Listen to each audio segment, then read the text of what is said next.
Hello, Ram 55 here, coming at you with another installment of Virutal Skipper 5. This will be the third race in our Melges Cup. Today it will be USA versus Brazil.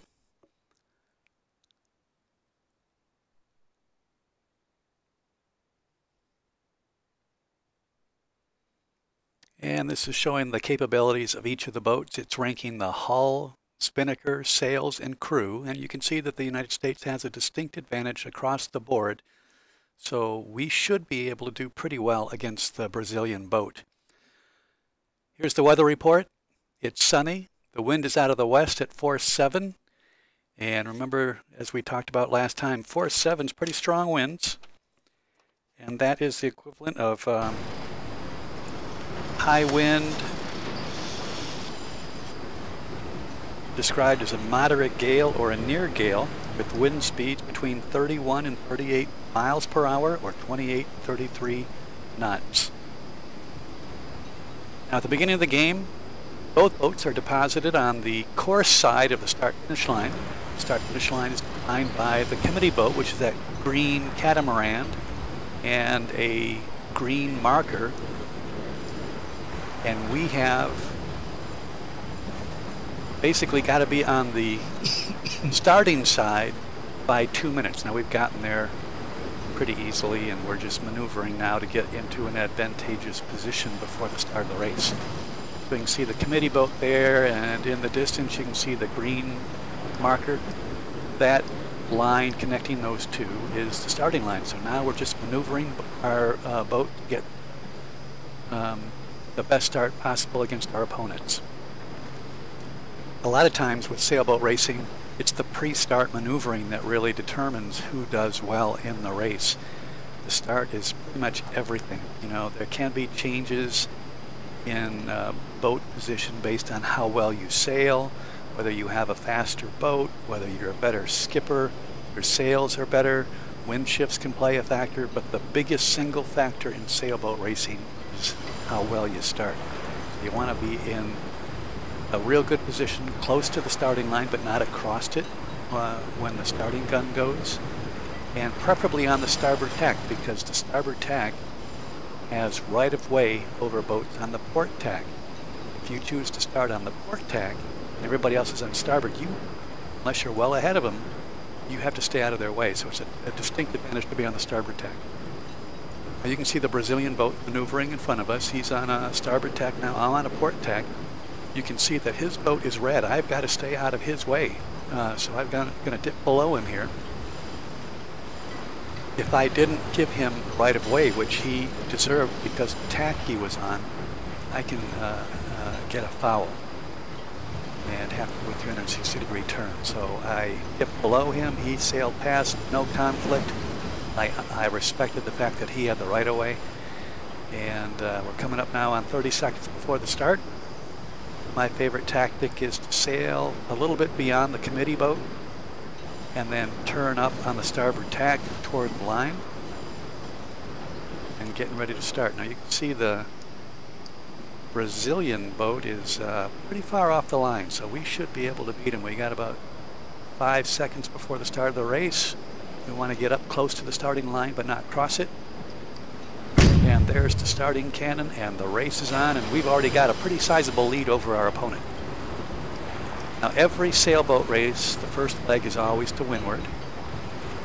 So we're going to beat upwind. Currently we're on a starboard tack. If you look at the little radar screen in the bottom left, you can see the Brazilian boat is green.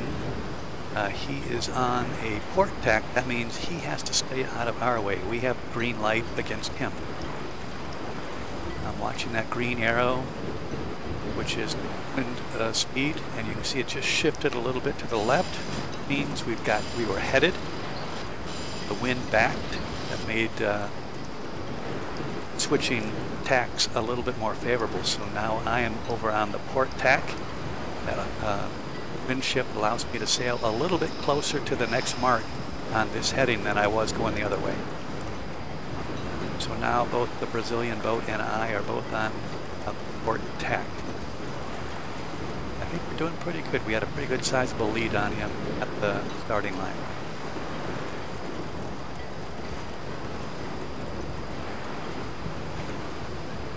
Our boat speed's 8 knots. Pretty darn good going into the wind.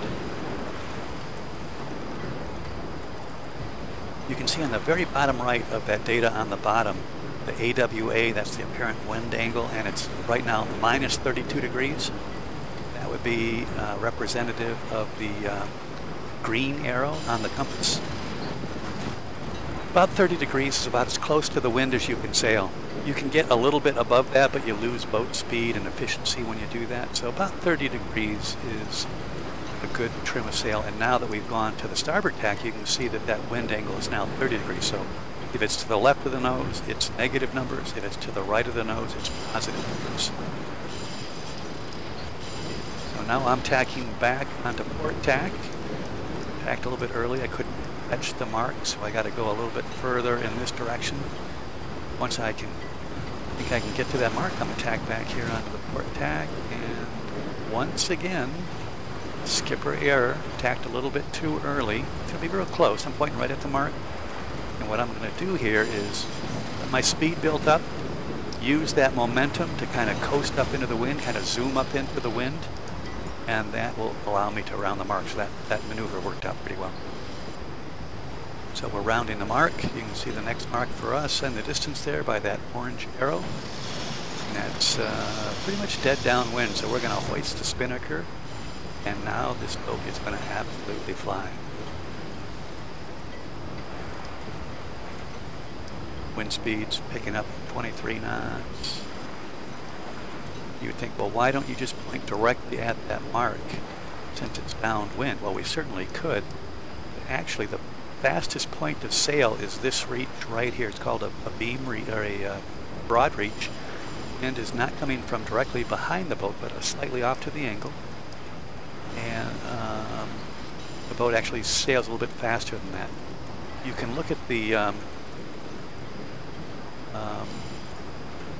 on the bottom, the VMG, velocity made good. That's the speed you're actually approaching that mark on. So keep an eye on that, and whatever the speed is highest is going to get you the best, the best angle for approaching the mark. You can see the boat almost went over there.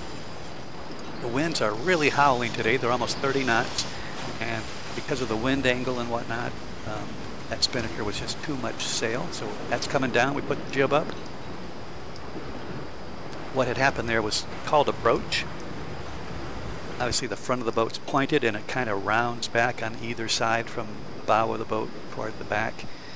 And as a sailboat heels over, that rounded section is actually being pushed down into the water. So right now the wind's over the left side. It's heeling the boat over to the right. So the sails are being pushed to the right. And the right side of the boat is curved so that it wants to turn the boat to the left. What happens is, let me spinnaker up as we round this mark here. We're making really good time. So the bow of the boat wants to be pushed to the left in that situation. The sails want to be pushed to the right. And what happens is the boat basically trips over itself. And when you're sailing a boat like that, you really have to put a lot of pressure on the tiller to counteract the tendency of the shape of the boat to turn in the direction you don't want to go. So now we're just sailing on that broad reach again, fastest point of sail. We're smoking along at about 23 miles an hour.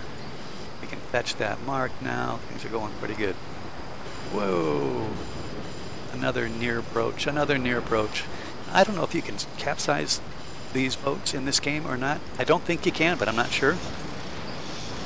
But in reality, that would have been close to a capsize had that been real world. So we rounded that mark. Now we're beating back into the wind. Can't use the spinnaker going up. It's a downwind sail. We're using jib and the mainsail. And we're going to look for that nice wind angle about 30 degrees off the nose of the boat. Should be a boat speed of about 7 or 8 knots. And we'll stay on this course. And if you look at the radar picture on the bottom, we're going to wait for that line connecting the red mark and my boat to be almost 90 degrees. I think actually 60 degrees would be ideal with the wind angle of 30, maybe 45, something like that. When it gets to be about almost 90 degrees, we're going to tack over and we should be able to fetch that mark. So that looks pretty darn close there, so I should be able to tack over. Let's see if I can make the mark.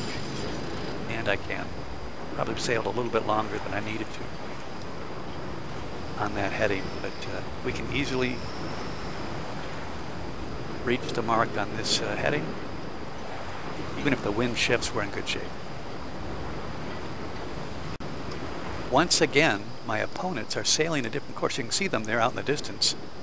It's like they are just now reaching their downwind mark, which we've already gone past, and we are now sailing to the next mark on basically almost a beam reach. Now we're turning for home. It's been a quick race. That wind is really trying to blow that boat over. It's kind of disappointing. I think I'd rather do match racing like the Melges Cup, where they go on the same course at the same time, and you're able to trade tactics and see whose boat's ahead, you know, by where they cross each other.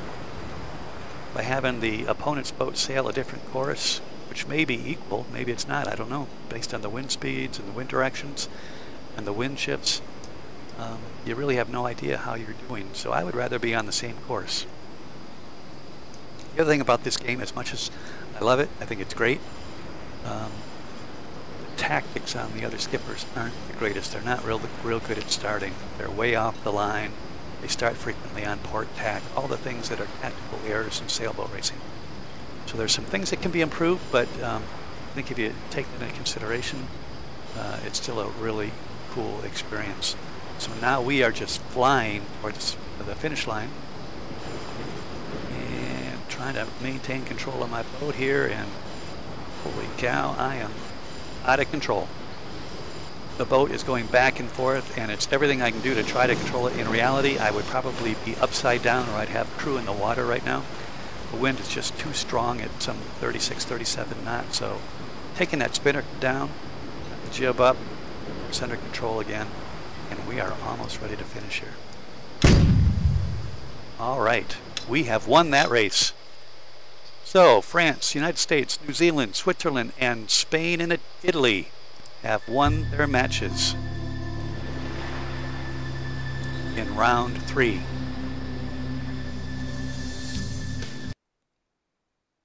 France beats Australia, United States beats Brazil, New Zealand beats Germany, Switzerland beats Japan, Spain beats China, and Italy beats Great Britain.